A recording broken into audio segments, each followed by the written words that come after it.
आप सभी इस समय ये सोच रहे हैं कि यूएस इलेक्शंस का हमारे बाजारों पर क्या इम्पैक्ट होगा।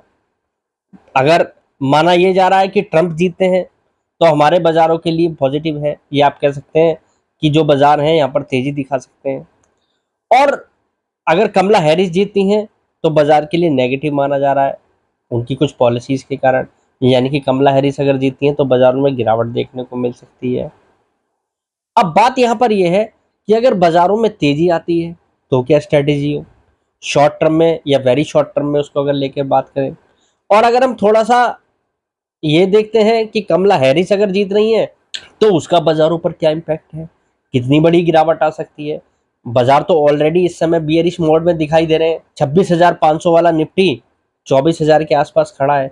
यानी कि अगर हम देखें तो 10% के आसपास की तो ओवरऑल करेक्शन ये बाजार दिखा चुका है। और इस समय अगर आप देखें तो अमेरिका के बाजार हाई पर हैं, वो इस समय टॉप बना चुके हैं। तो बहुत सारे समीकरण ऐसे हैं जो बाजार को नीचे भी ड्रैग कर सकते हैं। और एक गिरावट के बाद कुछ समीकरण ऐसे भी बन रहे हैं कि जो यहाँ पर एक शॉर्ट टर्म में रिकवरी भी दिखा सकते हैं। आज सुबह आप देखिए बाजार ने किस तरीके से गिरावट दिखाई और उसके बाद एक शार्प रिकवरी भी दिखाई है। क्योंकि वो रिकवरी दिख भी रही थी कि जिस तरीके से बाजार गिरा है वो यहाँ पर जो है अब शॉर्ट टर्म में छोटी मोटी रिकवरी दिखा सकता है।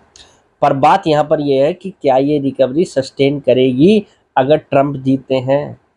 क्योंकि ट्रंप का अगर हम ओवरऑल कार्यकाल की बात करें, जो उनका पिछला कार्यकाल भी रहा था, उसमें इंडियन इकोनॉमी को तो कहीं ना कहीं फायदा हुआ था। पर बाजारों की अगर हम बात करें तो नियर टर्म में अब हमारी क्या स्ट्रेटेजी हो यूएस इलेक्शंस को लेकर, तो सवाल सभी के मन में है। तो आज मैं आपके साथ 3 पॉइंट डिस्कस करूंगा। कमला हैरिस जीतती हैं तो बाजारों पर क्या दिखाई दे रहा है, डोनाल्ड ट्रंप जीतते हैं बाजारों के लिए कैसा हो सकता है, क्या स्ट्रेटेजी हो, और तीसरा, अगर यूएस इलेक्शन रिजल्ट कल नहीं आ पाते हैं किसी कारणवश, उस पर क्लियरिटी नहीं आ पाती है और वो समय के हिसाब से थोड़ा आगे ड्रैग होता है, तो बाजारों में उसका भी क्या इम्पैक्ट आ सकता है। ये सभी बातें आपको समझनी चाहिए। क्योंकि बाजार तो स्टॉक स्पेसिफिक है, ये तो हम आपसे रेगुलर बातें कर रहे हैं और सेक्टर को लेकर भी डिस्कशन हुआ है कि इस समय कौन से सेक्टर जो है अट्रैक्टिव दिख रहे हैं। बट ओवरऑल मार्केट के सेंटिमेंट्स कैसे रहेंगे उस पर डिस्कशन आज हम करते हैं। तो सबसे पहले हम डिस्कस करते हैं अगर ट्रंप जीतते हैं। देखिए, ट्रंप अगर आज जीतते हैं तो भारत के बाजारों के लिए लॉन्ग टर्म के लिए काफ़ी पॉजिटिव है। और शॉर्ट टर्म में बाजारों के अंदर जो करेक्शन आई है उसमें एक रिकवरी भी अब एक्सटेंड होती दिख सकती है।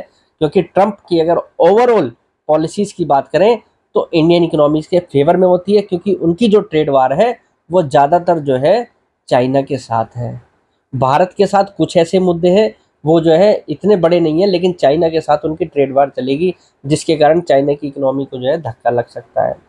और अब कहा यह भी जा रहा है कि चाइना जो है एक नया बूस्ट देने वाला है इकोनॉमी को इस वीक। और अगर ट्रंप जीतते हैं तो वो और बड़ी तैयारी कर सकते हैं। ये बात भी सच है क्योंकि उनको पता है कि इस ट्रेड वार में चाइना का काफ़ी नुकसान होना है। और जिस तरीके से अब चाइना के बाज़ारों में एफआईआई की वापसी हुई है, यानी कि फॉरेन इन्वेस्टर ने वहाँ पैसा डालना शुरू करा है, तो निश्चित रूप से चाइना भी ये चाहेगा कि अब वो फंड जो है वहाँ से बाहर ना निकले। क्योंकि उनकी मार्केट इस समय प्राइस वाइज तो काफ़ी अट्रैक्टिव है, बट इकोनॉमी जो है कहीं ना कहीं डाउन है। तो ट्रंप के आने के बाद ये बात सच है कि ट्रेड वार बढ़ सकता है। पर अगर हम वॉर फ्रंट की बात करें तो मुझे लगता है उसमें कहीं ना कहीं शांति आ सकती है जो है ट्रंप के आने के बाद। बट इंडिया के केस की अगर हम बात कर रहे हैं तो ये कहीं ना कहीं पॉजिटिव है। पर सच बात ये भी है कि बाज़ार एक्सपेंसिव भी है। यूएस की इकोनॉमी जो है वो भी कहीं ना कहीं थोड़ी स्ट्रेस दिखती है। अब ट्रंप के आने के बाद क्या इकोनॉमी पर इम्पैक्ट पड़ता है उसका, और पिछली जो गवर्नमेंट रही है उनकी पॉलिसीज़ के कारण कहाँ तक इम्पैक्ट आ चुका है, वो भी परतें खुल सकती हैं। तो अगर आप वेरी शॉर्ट टर्म के व्यू के हिसाब से बात करें तो बाज़ार के अंदर आपको एक रिकवरी दिख सकती है, निश्चित रूप से एक्सटेंड हो सकती है ट्रंप की क्लियर मेजॉरिटी पर या विन पर। बट शॉर्ट टर्म व्यू के हिसाब से भी थोड़ा कोशियस रहें। यानी कि बाज़ार जो है अभी आपको आगे जो है नीचे गिरते दिख सकते हैं ट्रंप के जीतने के बाद भी। बट मेजरली अगर हम बात करें वेरी शॉर्ट टर्म में बाज़ार के लिए काफ़ी पॉजिटिव दिखाई दे रहा है। बट अगर कमला हैरिस जीतती हैं तो मुझे लगता है बाज़ार के लिए ये नेगेटिव हो सकता है। क्योंकि करंट गवर्नमेंट की जो पॉलिसीज़ वहाँ पर चल रही हैं उसके कारण यूएस इकोनॉमी जो है इस समय कहीं ना कहीं स्ट्रेस्ड है। और उनकी जो टैक्सेशन की पॉलिसीज़ को लेकर बातें हो रही हैं उसमें भी कहीं ना कहीं जो है संदेह है कि अगर वैसी पॉलिसीज आती हैं तो उसके कारण बाज़ारों को सेटबैक हो सकता है। और ऑलरेडी अगर हम देखें तो बाज़ार जो हैं यूएस के लगभग टॉप के आसपास हैं, काफ़ी हायर साइड पर उनके वैल्यूएशन है, काफ़ी स्ट्रेस हो चुके हैं। यहाँ से एक बड़ी तेज़ी तो यहाँ से पर नहीं दिखती, बट गिरावट के अगर पॉइंट से देखें तो बाज़ारों के अंदर काफ़ी गैप है यहाँ से गिरने का। और ओवरऑल बाज़ार जो है ट्रंप की सरकार को लेकर ही पॉजिटिव है कि अगर गवर्नमेंट ट्रंप की बनती है तो बाज़ार का माहौल अच्छा रहेगा। तो कमला हैरिस अगर जीती हैं तो बाज़ार के अंदर आपको एक बड़ा फॉल भी देखने को मिल सकता है नियर टर्म में।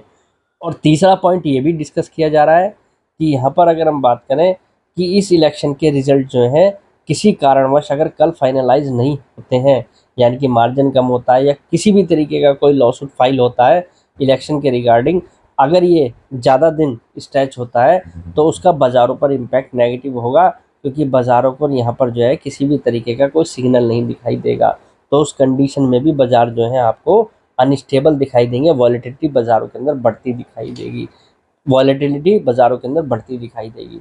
तो एक चीज़ यहाँ पर बिल्कुल क्रिस्टल क्लियर है कि ट्रंप आते हैं तो नियर टर्म में बाज़ारों में तेज़ी आ सकती है, कमला हैरिस आती हैं तो नियर टर्म में बाज़ारों में मंदी आ सकती है, गिरावट आ सकती है, एक्सटेंड हो सकती है।